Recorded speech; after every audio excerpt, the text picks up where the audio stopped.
Welcome to the On Your Mind podcast, where we believe mental illness can be temporary and transformative. Stay tuned for innovative, effective tools from experts in the field of mental health.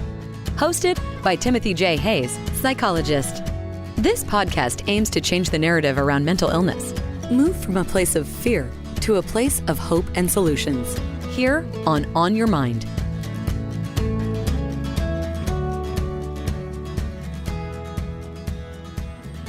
Today's guest, Dr. Timothy J. Hayes, is a licensed clinical psychologist in private practice in Crystal Lake, Illinois. With over 47 years of successful experience doing therapy with individuals and families, Dr. Hayes teaches people to use a variety of tools for personal and spiritual growth. He is passionate about helping people create positive change in their lives. Dr. Tim is active on the Journey's Dream Board of Directors and is the esteemed host of the On Your Mind podcast. Hey, welcome, Dr. Tim. Thanks for having me, Minty. Good to see you. You too. Most of our listeners know you as our podcast host, and you've interviewed over 60 guests. Is that correct? Yeah, it's getting close to 60. Yeah. Well, I've always appreciated your perspective when you're interviewing the guests, and I'm excited for our listeners to learn more about you and the important work you're doing. So tell us, Dr. Tim, what drives your passion, and how did you get started in this important work? Well, I got hooked up with Journey's Dream before it started, and I had known your husband Rex and the work of Dr. Michael Rice for a lot of years, and had been involved in the internet show that they do for a year, and then I met Rex in person, and when was that? That was in the fall of 2012. And then, in the beginning of 2013, you lost Journey. And so I was around for all of that turmoil and was in some of the early planning stages for the Optimal Being program and the RUCA group and all these things that eventually became Journey's Dream, or the parent organization of Journey's Dream.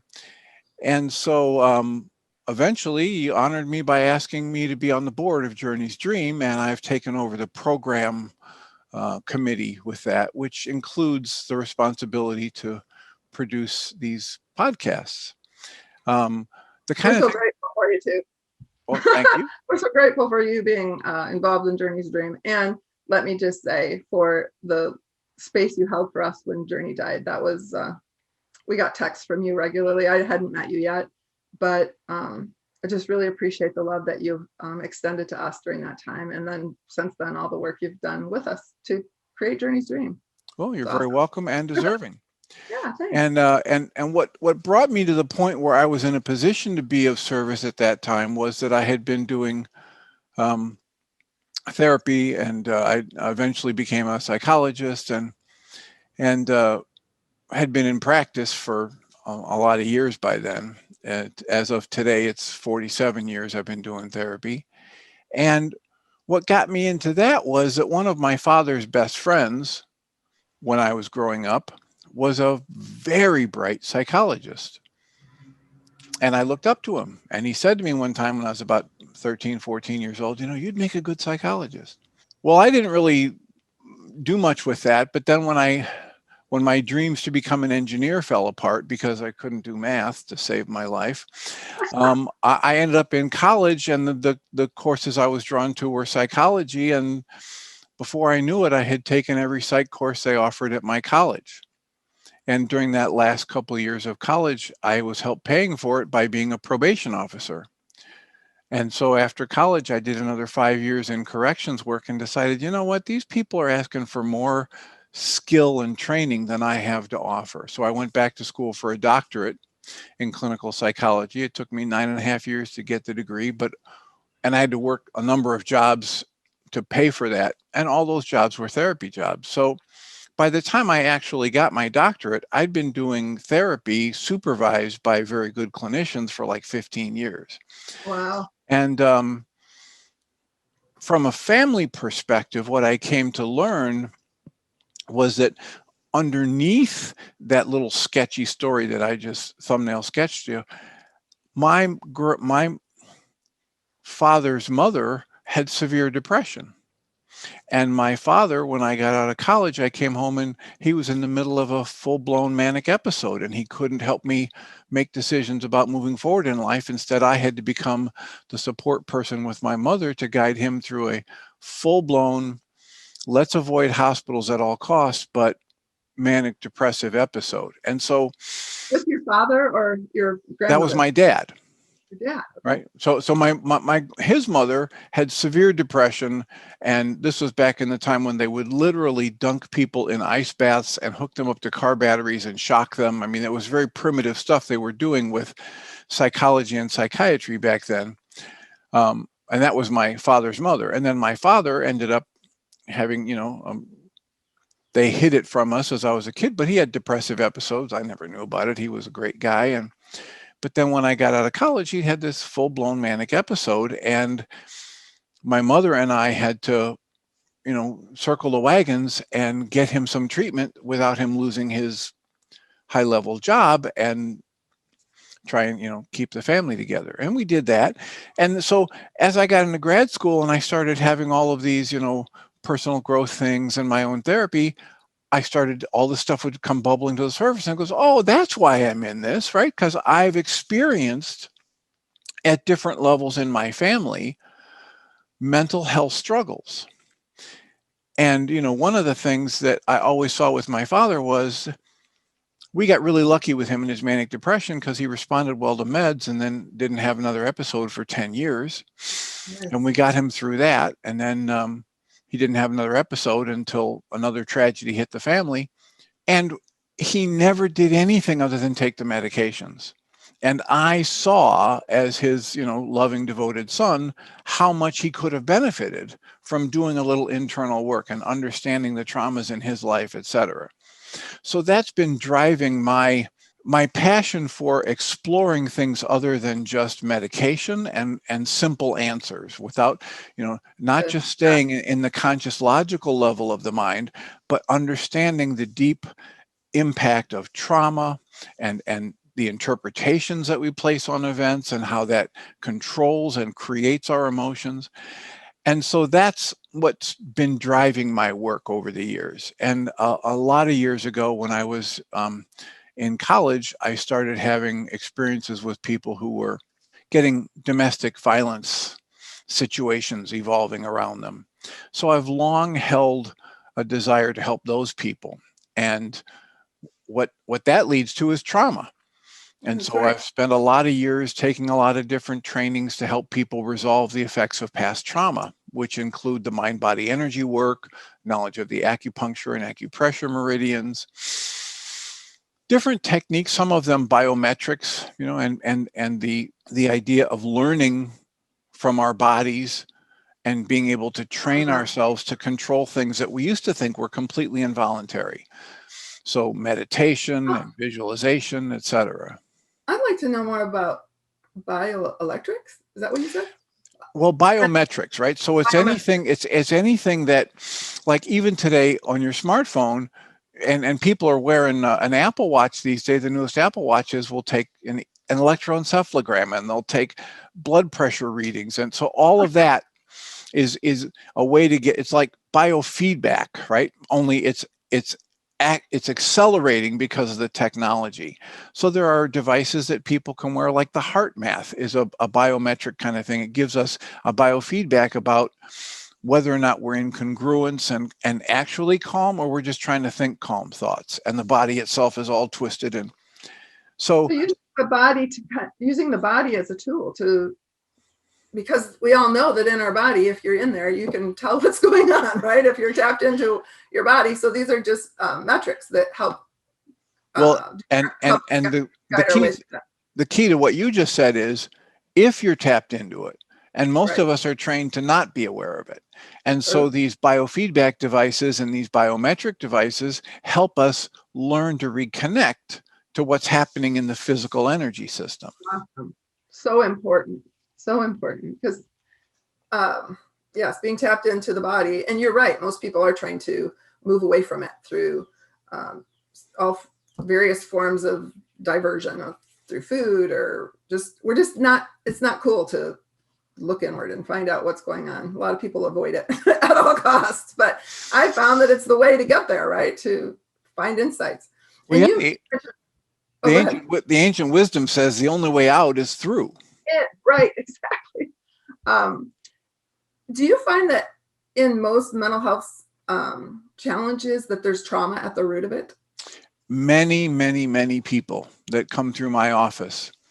And a lot of times they're not consciously aware of what the trauma was? Not in the least. And they're experiencing symptoms that are directly related to their trauma and the ways they've coped with it without realizing it. And if I'm not aware of that, if I can't help them explore that, all I'm left with is trying to get rid of the symptoms without taking a look at the cause level. Which is kind of what the current model, a lot of the people in the current model do. It's like they feel like they're successful. And at least with Journey's case, a lot of the doctors felt like once he was educated about his illness and was taking his medication that they had succeeded. And they were so busy then it was just, okay, next, move on to the next patient. And for me, it was just like, we're only touching the surface here. Now that he's, his head's above water, let's dive in and see what is at the root of this divided thinking.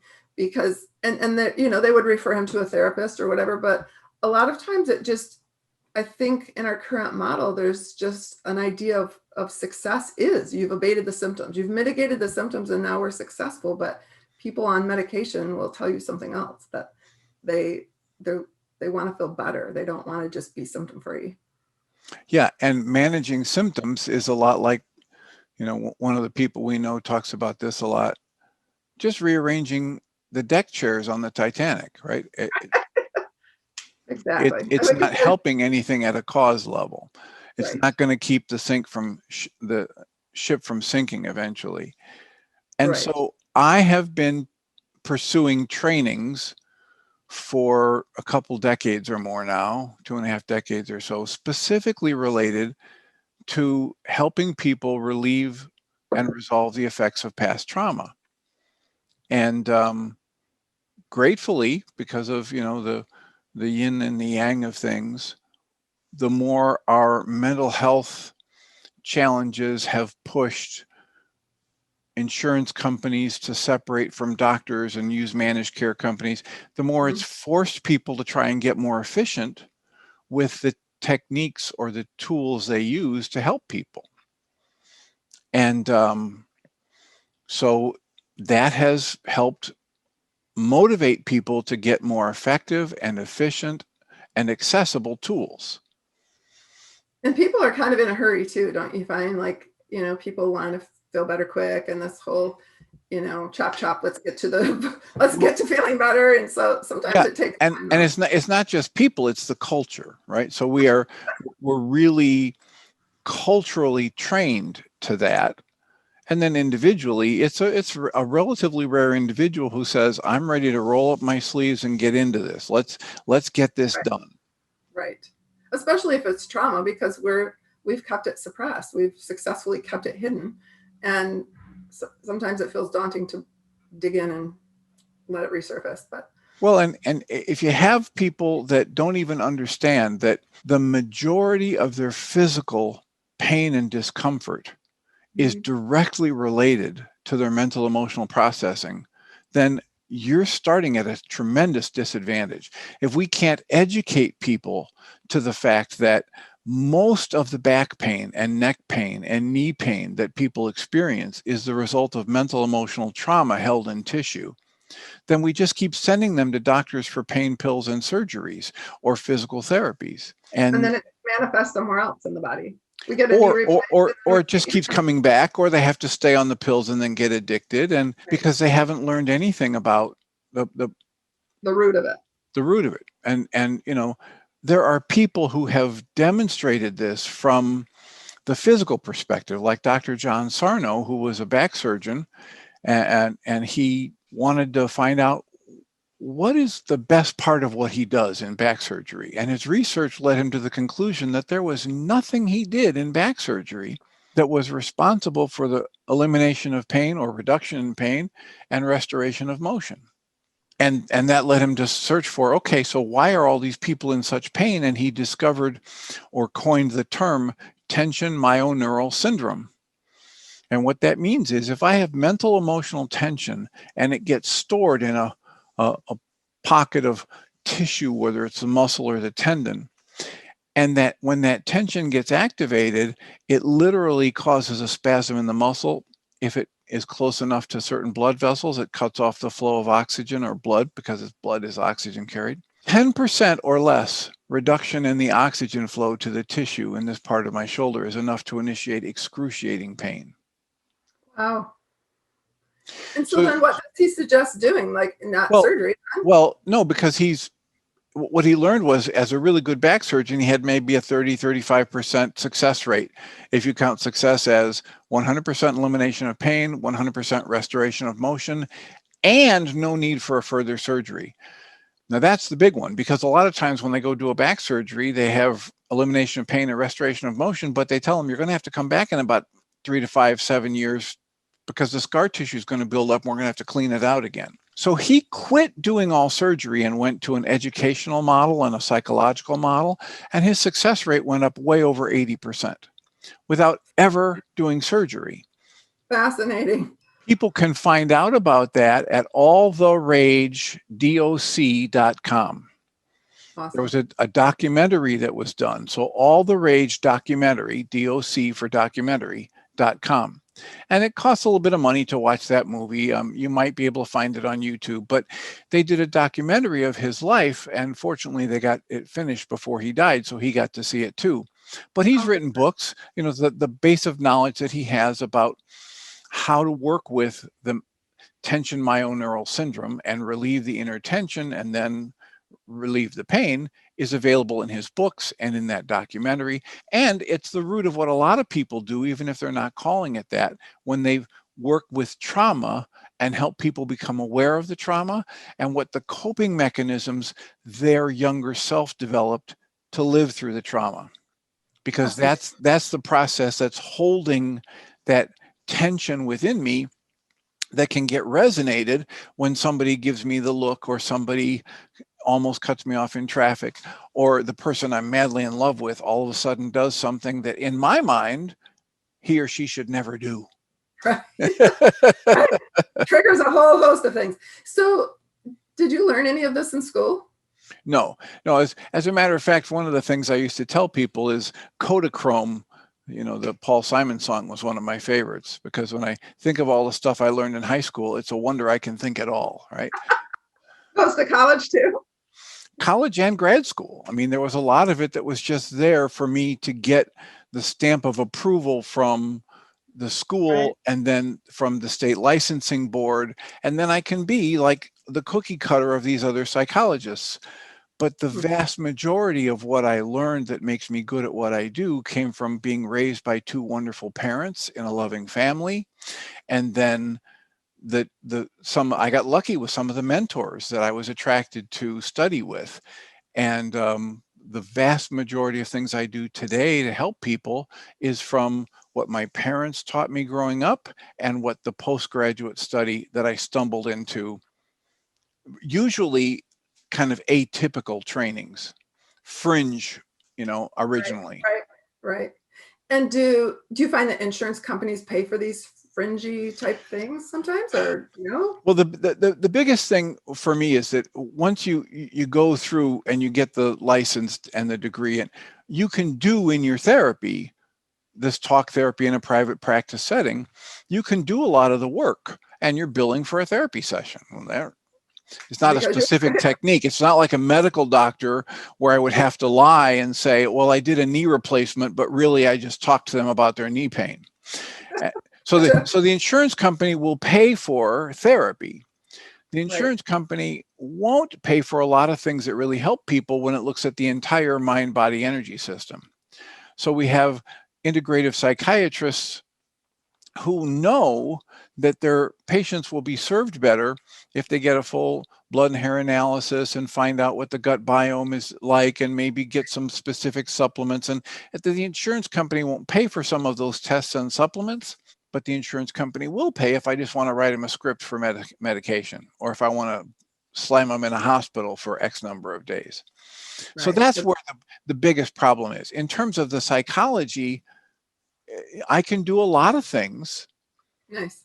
that the traditional psychologist won't do.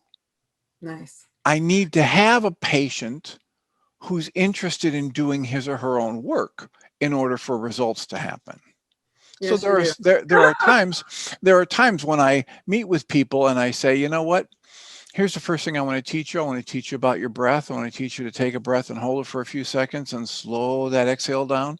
And I want you to look at the EFT tapping that's on free videos that are on YouTube. And they look at me like I'm crazy and they leave and never come back. Wow, because they wanted. Well, I don't know why, right? Yeah. I don't know why, because they don't come back and tell me why. Right.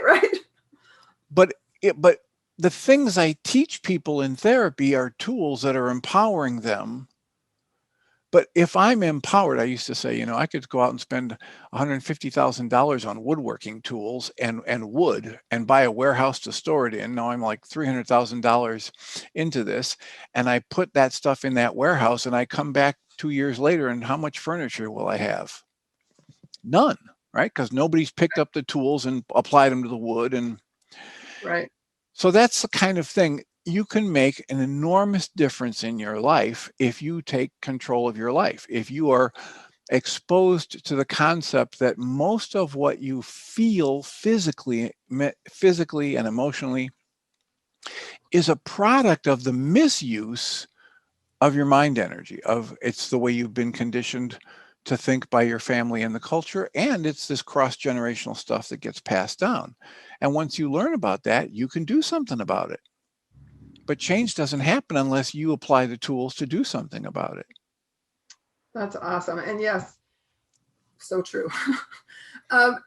Where would people find these tools, Dr. Tim? I mean, you're one person, and obviously Journey's Dream has a weekly podcast where a lot of innovative solutions have been discussed. Yeah, but one of the things that I really, that's the big question, and that's why you and some other people in Journey's Dream said, let's do a podcast. Let's try and become a hub as a resource for people. And there are a lot of silos out there of really good stuff, like a silo standing in the field, right? But those silos aren't connected. Right. So people like Same Here Global, all one word, Same Here Global, and Journey's Dream and the Journey's Dream podcast are working to collect these resources and be a hub for information for people. The first thing I would suggest after a year of doing these weekly podcasts is scroll back through the list of people we've interviewed for Journey's Dreams on Your Mind podcast. I'm impressed. There's some brilliant minds. I know. I'm just blown away by some of the people that we've had who gave their time to talk about what they're doing. And they're people that are in integrative or functional medicine specialists or holistic practitioners or people who've been through their own mental health challenges, some of whom went on to become psychiatrists or, Right. PhD doctorates and teach people. So that's where I'd begin. The next thing is, if you start to learn some of these buzzwords like functional medicine or integrative medicine, and try to make sure that the people you're going to, if you're searching for a resource in your area, they do more than just put that in front of their name or after their name.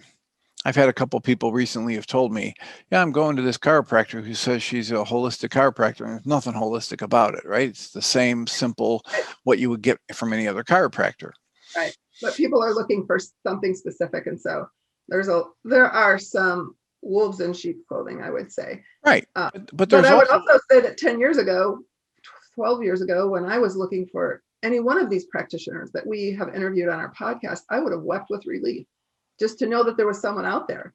And that this is in, 12 short years. I couldn't find someone who would, look at the whole body mind connection. There were some who wanted to or attempted to, but it was all medication first. There were very few people who, psychiatrists that I could find who had a different perspective at all. So I think we've come a long way. And I also like your caution, just be aware of what they're really doing, not just that they have the name. Yeah, one of the things I like to tell people when they go to look for a therapist or a practitioner is, you need two things at a bare minimum to have a therapy work. Someone that knows what he or she is doing, and someone with whom you're comfortable. So when you go, make sure you're interviewing that person. Yes. The other thing I wanted to say is that one of the things that's made me so much more effective in my own life to create positive change in my own life and then share that with my clients and patients is blending ancient wisdom with modern technology and new knowledge about the gut biome and nutrition. And so that's part of, what I've been donating my time to for the past, it'll be 17 years at the end of the summer, is to lead a support group to teach some of the most powerful, effective, efficient, and accessible tools I've ever learned. And the word accessible is in there because these things are on the internet for free. I love that. And for 12 years now, we have been doing an internet show, which they now call a podcast. It was called Blog Talk Radio Internet Show. 1 hour a day, 5 days a week to teach these tools. And the archive of that is available. So, Dr. Can you tell our listeners how to access the support groups and this is Dr. Michael Rice and Jeannie Rice maintain this enormous website at whyagain.org, WHYAGAIN.org. And one of the best ways to get access to the two support groups that I lead, teaching the tools that I learned from Dr. Michael Rice, integrated with my own tools as a psychologist. Right. That website is mindshiftersacademy.org. MINDSHIFTERS, mindshiftersacademy.org. And there's a separate page on there for the Tuesday support group information and the Thursday. And if you have an internet connection and you're available 6:30 to 9 p.m. Central Time, you can go on there and join us live. Some of those. If a person's new, I know some people would be intimidated to just join a support group on Zoom. Could people just show up and learn if they don't know anything about it at all? They don't have to speak. Yeah, absolutely. We have people that show up and they don't even have their video on, and they don't talk, but they can listen. Good. Okay. And what we do in that group, and it ebbs and flows. Sometimes there's 2 or 3 people in it. Sometimes there's 12. But we talk a little bit of hello, how's everybody doing this week? Does somebody have something that they want to do some personal work on right now? If not, then we watch or listen to an hour of one of our favorite teachers that talk about the fundamental principles that guide all of this work. Okay. And then we have time to do the worksheet process, or there's a whole series of other tools that Michael and Jeannie Rice offer. And our job in donating our time to that is to make these tools available. And people have changed their lives by learning and then applying these tools to their lives. So then there's the internet show, and that's available 5 days a week from 11 to 1 Central Time. And the best way to get that is through the whyagain.org website. Just click on the picture of the microphone. It takes you right to the Blog Talk Radio site. And the other thing that's available there is an archive, the archive of the last 10 plus years of shows. And some of them have been curated out to say, these are the powerful ones where people have actually used this tool or asked a powerful question. And so. Yes, the archives are fascinating. And I like that there's a little clip about them so people can go back and listen about something about their own questions that they may have. I listen on my phone, though. I just dial in on my phone. So that's there's a phone number, too, that you can dial if you go to whyagain.org. Yeah, the number is 563-999-3581. Yes. And then you can be a listener, or you can also push a button to raise your hand if you have a question. So that's another way to access the tools. And I'm so appreciative of you and Dr. Rice and Jeannie for providing this information. So valuable, and it's changed my life. I've gone through I've had experienced a lot of loss, and what a lot of parents would say would be the worst possible nightmare to endure, losing a child through suicide. And I just can only thank knowing the tools that I know.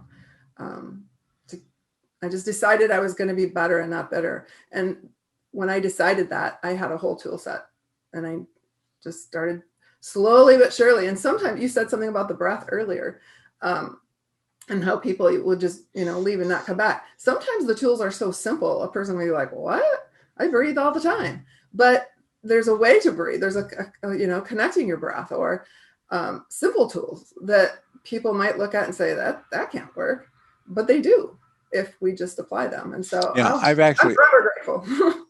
I've actually had more than one person come in, learn the simple breathing technique that I teach to stimulate the parasympathetic or the relax part of their nervous system, and come back a week or two later furious at their doctor. Why are you mad at the doctor? Because he didn't tell me about this breathing and he gave me these pills. He said I haven't had to take one of these pills in 3 weeks now because all I had to do was breathe differently. Right. And right.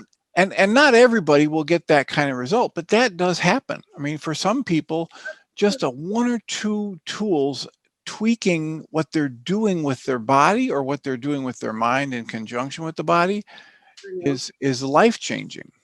Yes, it is. So, Dr. Tim, if you could change one thing about the current mental health model, what would it be? Or if you could add something to the curriculum in the schools that, new doctors are learning, like what would you change? Well, there's way too many things to add to the curriculum because the curriculum is so specifically focused on the physical and treating the physical body as though it's the solid thing. So even though you're learning about mental health? Yeah.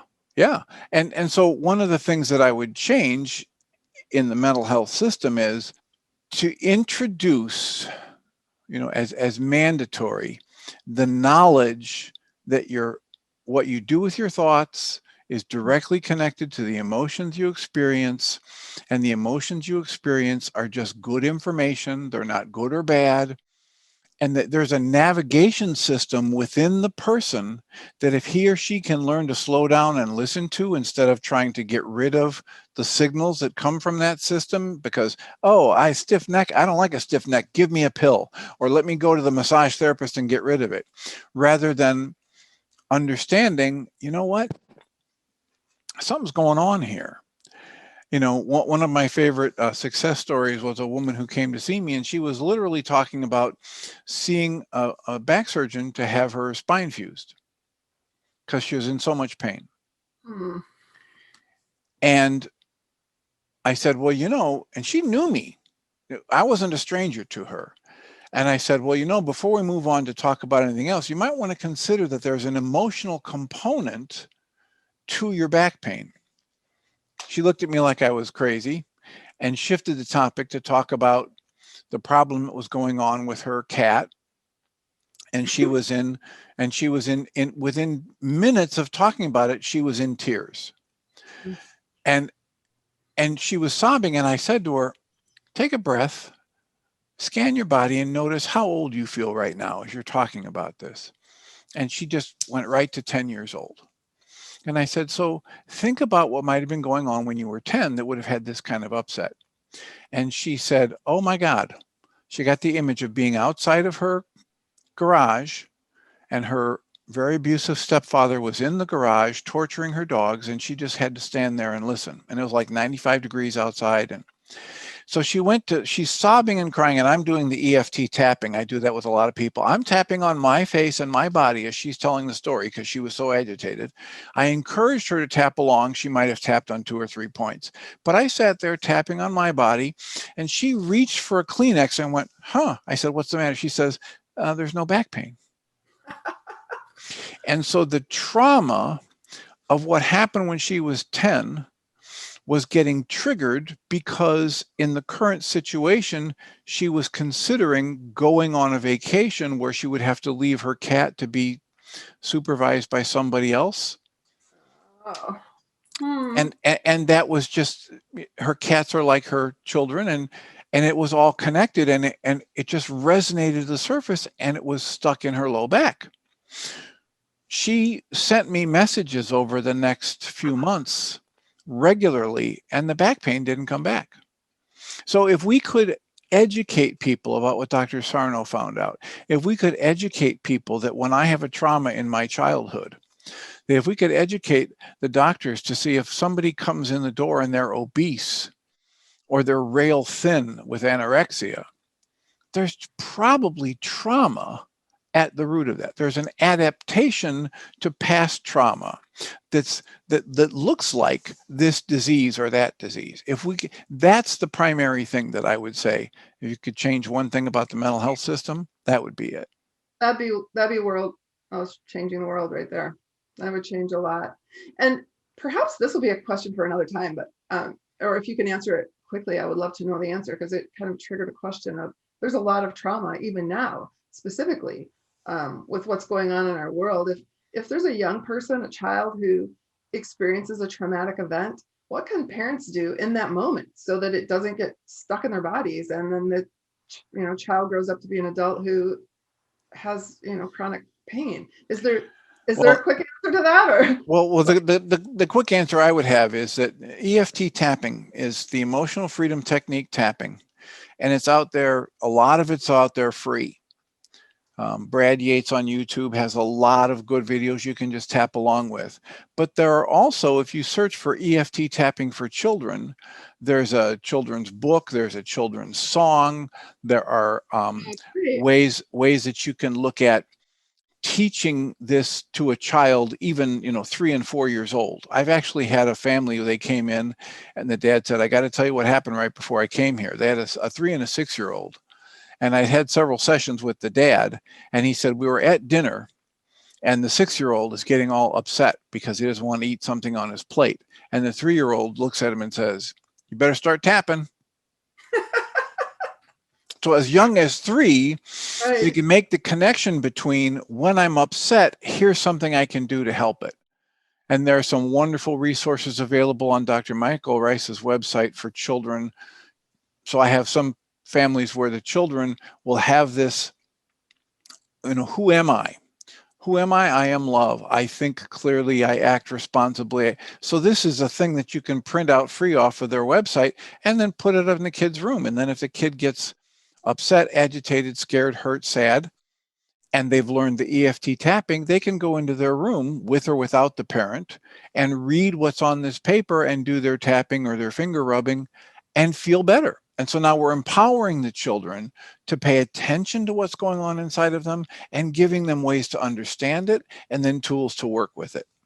I love that, Tim. It was brilliant. Well, and I have people now. I have somebody who's going to be calling me next week, and she is she's already graduated college and she's out on her own. Her mother first brought her to see me when she was in grade school and started learning the EFT tapping. So imagine if somebody has been for 15 years introduced to these tools and they started when they were 6 or 7 years old, imagine the skills. And so there's some serious life events going on for this person. It's not like she never needs a consult, but I know it's going to be 1 or 2 touch point sessions and give her a little focus to use the tools that she already knows and uses, and she's going to be flying free again. Nice. Well, I'm aware of our time. I realize we're winding down here. Is there anything that we haven't touched on that you would like our listeners to know before we end? Lots and lots. We'll have to have another interview. I should just say that the kinds of things that clients might want to look for, along with the idea of integrative practitioner or functional medicine practitioner or holistic practitioner, the kinds of techniques that are really valuable for trauma are things called EMDR, eye movement desensitization and reprocessing. The somatic therapy approach that we did an interview with one of the women who pioneered that out of Colorado. The EFT tapping, which is an empowering tool that if you use it in the context of somebody who knows about the formation of trauma and the resolution of trauma, is a powerful tool for that. The idea of the neuroemotional technique, anything that uses knowledge of the acupuncture meridians and blends that with knowledge of the way we use our thoughts and blend our emotions. Peter Levin's work, Gabor Mate's work. I mean, there are some wonderful things out there. Bessel van der Kolk. So if you go to a therapist and say, do you know Bessel van der Kolk's work for trauma or Peter Levin's work for trauma? And they say no, then you say, okay, well, can you get educated about that? Or do you know a therapist that does that kind of work, whether it's somatic-based trauma work or the EMDR technique? And when you hook up with somebody who's got that kind of overarching understanding of trauma and trained with tools to help people resolve it, resolution can happen depending upon how long the trauma has been going on. If it was like a one-shot trauma, the resolution can happen in 1, 2, 5, or 8 sessions. If this is a childhood trauma or somebody who was raised in a war zone, it might take quite a bit longer, but it can be resolved far more quickly than most people understand. Wonderful. Wonderful. Thank you so much, Dr. Tim. I appreciate everything you do for humanity. So appreciate you. Humanity is a big group. Can't we just stick with what we do for Journey's Dream? We want to reach humanity. I know Michael Rice's one of his missions is to reach every mind, heart, and being on the planet, right? Yeah, and hopefully we're contributing a little bit to that. One person at a time. Yep. We appreciate you, Tim. Thank you. I appreciate you too. Thank you for all you do and Journey's Dream. And I look forward to next time we get to talk. I will too. Take care. All right. Timothy J. Hayes is a licensed clinical psychologist in private practice in Crystal Lake, Illinois. With 47 years of successful experience doing therapy with individuals and families, Dr. Hayes integrates mind-body energy techniques into a client-friendly model. Dr. Hayes has become known for his success in assisting patients as they resolve the effects of post-traumatic stress disorder. He has helped hundreds of individuals, including veterans and their families, resolve the effects of severe trauma, whether a recent occurrence or one in the distant past. Dr. Hayes has co-hosted an internet radio show for over 10 years, 1 hour a day, 5 days a week, teaching and supporting people in using some of the most powerful, effective, efficient, and accessible tools he has learned in his career. In addition to his role as a therapist, Dr. Hayes speaks professionally on a wide variety of topics related to mental health, relationships, parenting, and the mind-body connection. You've been listening to the On Your Mind podcast, offered by Journey's Dream, where we support people through mental health challenges to a place of true and lasting well-being.